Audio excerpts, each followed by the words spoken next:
ಸಂಪೂರ್ಣವಾದ ನಿನ್ನ ಕೃಪೆ, ಶಾಶ್ವತವಾದ ನಿನ್ನ ಕೃಪೆ, ಸಂಪೂರ್ಣವಾದ ನಿನ್ನ ಕೃಪೆ, ಶಾಶ್ವತವಾದ ನಿನ್ನ ಕೃಪೆ, ಬಾಳಿಗೆ ಬೆಳಗಲು, ಬಾಳಿಗೆ ಬೆಳಗಲು ನೀಡಿದಂತ ನಿನ್ನ ಕೃಪೆ, ಸಂಪೂರ್ಣವಾದ ನಿನ್ನ ಕೃಪೆ, ಶಾಶ್ವತವಾದ ನಿನ್ನ ಕೃಪೆ, ಕರುಣೆಯ ತೋರಿದ ಪರಿಶುದ್ಧವಾದಂತ ನಿನ್ನ ಕೃಪೆ, ನಿತ್ಯವಾದ ಮರಣದಿಂದ ಕಾಪಾಡಿದಂತ ನಿನ್ನ ಕೃಪೆ, ಆತ್ಮದೇವನೇ ನಿನ್ನ ಕೃಪೆ,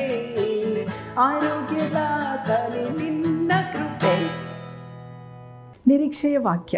ಈ ವಾಕ್ಯವನ್ನು ಕೇಳುವುದಕ್ಕೆ ನಿಮ್ಮೆಲ್ಲರನ್ನ ಯೇಸುಕ್ರಿಸ್ತನ ಮಧುರ ನಾಮದಲ್ಲಿ ಸ್ವಾಗತಿಸ್ತೇನೆ. ಪ್ರಿಯರೇ, ಇಂದಿನ ಧ್ಯಾನಕ್ಕಾಗಿ ಆರಿಸಿಕೊಂಡಂಥ ವೇದ ಭಾಗವು ಎಫೆಸದವರಿಗೆ ಬರೆದ ಪತ್ರಿಕೆಯ 2ನೇ ಅಧ್ಯಾಯ 8ನೇ ವಚನ. ನಂಬಿಕೆಯ ಮೂಲಕ ಕೃಪೆಯಿಂದಲೇ ರಕ್ಷಣೆ ಹೊಂದಿದವರಾಗಿದ್ದೀರಿ. ದೇವರ ಕೃಪೆಯನ್ನು ಅರ್ಥ ಮಾಡ್ಕೊಳ್ಬೇಕಾದ್ರೆ ಒಂದು ಚಿಕ್ಕ ಕಥೆಯನ್ನು ನಾನು ಹೇಳೋಕ್ಕೆ ಇಷ್ಟಪಡ್ತೇನೆ. ಒಬ್ಬ ತಂದೆಗೆ ಒಬ್ಬನೇ ಮಗ ಇರ್ತಾನೆ. ಅವನು ಯವನಸ್ಥನಾಗಿ ಬೆಳೆದಾಗ ಅವನ ಸ್ನೇಹಿತನು ಅವನನ್ನು ಕೊಲೆ ಮಾಡಿಬಿಡ್ತಾನೆ. ಆವಾಗ ತಂದೆಗೆ ತುಂಬ ದುಃಖ, ನೋವು, ವಿಪರೀತವಾದ ಒಂದು ವೇದನೆ. ಆವಾಗ ತಂದೆ ಏನು ಮಾಡ್ತಾನೆ, ಅವನ ಫ್ರೆಂಡನ್ನು ಹಿಡಿದು ಅವನನ್ನು ಕೊಲೆ ಮಾಡೋಕ್ಕೆ ಪ್ರಯತ್ನ ಮಾಡ್ತಾನೆ. ಅದಕ್ಕೆ ಇಂಗ್ಲೀಷ್ನಲ್ಲಿ ಅಂತ ರಿವೆಂಜ್ ಅಂತೇವೆ, ಅದಕ್ಕೆ ಕನ್ನಡದಲ್ಲಿ ಸೇಡು ಅಂತ ತಿಳ್ತೇವೆ. ಹಾಗಾದರೆ ಒಂದು ವೇಳೆ ಆ ತಂದೆ ಆ ಒಂದು ಸೇಡು ತೀರಿಸ್ಕೊಳ್ಳದೆ ಪೊಲೀಸರಿಗೆ ಕಾಲ್ ಮಾಡ್ತಾರೆ ಅಂದ್ಕೊಳ್ಳಿ. ಪೊಲೀಸರಿಗೆ ಕಾಲ್ ಮಾಡಿ ನ್ಯಾಯಬದ್ಧವಾಗಿ ಇವನಿಗೆ ಶಿಕ್ಷೆ ಸಿಗಲಿ ಅಂತ ಹೇಳಿ ಅವರು ಪೊಲೀಸರ ಕೈಯಲ್ಲಿ ಕೊಟ್ಬಿಡ್ತಾರೆ. ಆವಾಗ ಅವನಿಗೆ ನ್ಯಾಯಾಲಯದಲ್ಲಿ ಹೋದಾಗ ಅದೇನಾಗುತ್ತೆ, ಅಲ್ಲಿ ಜಸ್ಟಿಸ್ ಎಂಬುದಾಗಿ ನಾವು ನೋಡ್ತೇವೆ. ಅಂದರೆ ನ್ಯಾಯಬದ್ಧವಾಗಿ ಆ ವ್ಯಕ್ತಿಯನ್ನು ನಾವು ಒಪ್ಪಿಸಿಕೊಡುವಾಗ ಅದು ಜಸ್ಟಿಸ್ ಎಂಬುದಾಗಿ ನಾವು ನೋಡ್ತೇವೆ.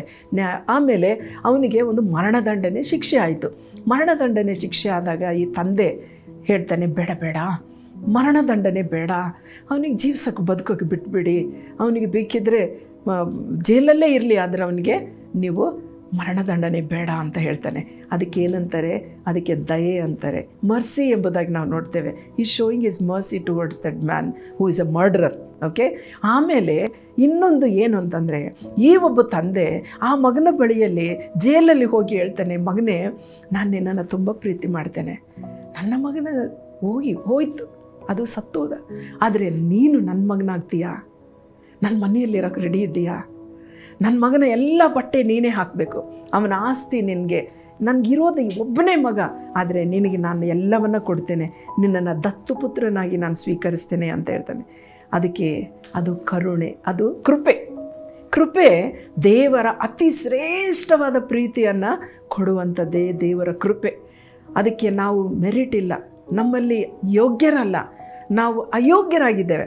ಆದರೂ ಕೂಡ ತಂದೆಯ ದೇವರು, ನಾವು ಪಾಪ ಮಾಡಿದರು, ನಾವು ಆ ಮರ್ಡರರ್ ಥರ ನಾವು ಅನೇಕ ತಪ್ಪುಗಳನ್ನ ಮಾಡಿದ್ದೇವೆ, ಆದರೆ ತಂದೆಯ ದೇವರು ನನ್ನನ್ನು ಹೇಳ್ತಾನೆ, ನಿಮ್ಗೆ ಹೇಳ್ತಾನೆ, ಮಗಳೇ, ಮಗನೇ, ನೀನು ನನ್ನ ಮಗು ಆಗೋಕ್ಕೆ ರೆಡಿಯಾಗಿದ್ದೀಯಾ, ನನ್ನ ಮಗನನ್ನೇ ನಿನಗೋಸ್ಕರ ಕೊಟ್ಬಿಟ್ಟಿದ್ದೇನೆ, ಆ ಶಿಲುಬೆ ಮೇಲೆ ಆತನ ತನ್ನ ಪ್ರಾಣವನ್ನೇ ಕೊಟ್ಟಿದ್ದಾನೆ, ಆದರೆ ನನ್ನ ಮಗನಿಗೆ ಬದಲಾಗಿ ನನ್ನ ಮಗನ ಒಂದು ಸ್ಥಾನದಲ್ಲಿ ನಾನು ನಿನ್ನನ್ನು ಇಡೋಕ್ಕೆ ಇಷ್ಟಪಡ್ತೇನೆ. ಆದರೆ ಯೇಸು ಸ್ವಾಮಿ 3ನೇ ದಿನ ಎದ್ದು ಬಂದಿದ್ದಾರೆ. ಆದರೆ ಯೇಸು ಸ್ವಾಮಿ ಆತನು ತನ್ನ ಪರಿಶುದ್ಧ ರಕ್ತದಿಂದ, ತನ್ನ ದೇವರ ಕೃಪೆಯ ಮೂಲಕ ನಾವು ನಂಬಿಕೆಯಿಂದ ನಾವು ರಕ್ಷಣೆ ಹೊಂದಿದ್ದೇವೆ. 2025 ವರ್ಷಗಳ ಹಿಂದೆ ದೇವರು ಅತಿ ಶ್ರೇಷ್ಠವಾದ ಕೊಡುಗೆಯನ್ನು ನಮಗೆ ಕೊಟ್ಟಿದ್ದಾರೆ. ಆತನ ಮೂಲಕ ನಮ್ಮೊಬ್ಬೊಬ್ಬರಿಗೆ ರಕ್ಷಣೆಯಾಗಿದೆ.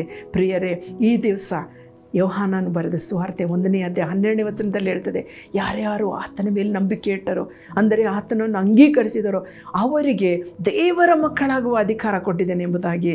ಪ್ರಿಯರೇ, ಯೇಸು ಸ್ವಾಮಿ ಮಾಡಿದಂಥ ಆ ಮಹಾತ್ಯಾಗದಿಂದ ನೀವು ನಾನು ದೇವರ ಮಕ್ಕಳಾಗುವ ಒಂದು ಅಧಿಕಾರವನ್ನು ಹೊಂದಿದ್ದೇವೆ. ಪರಲೋಕ ರಾಜ್ಯ ನಮಗೋಸ್ಕರ ಸಿದ್ಧ ಆಗ್ತಾ ಇದೆ. ಹಾಗಾದರೆ ಯಾಕೆ ನಿಧಾನ?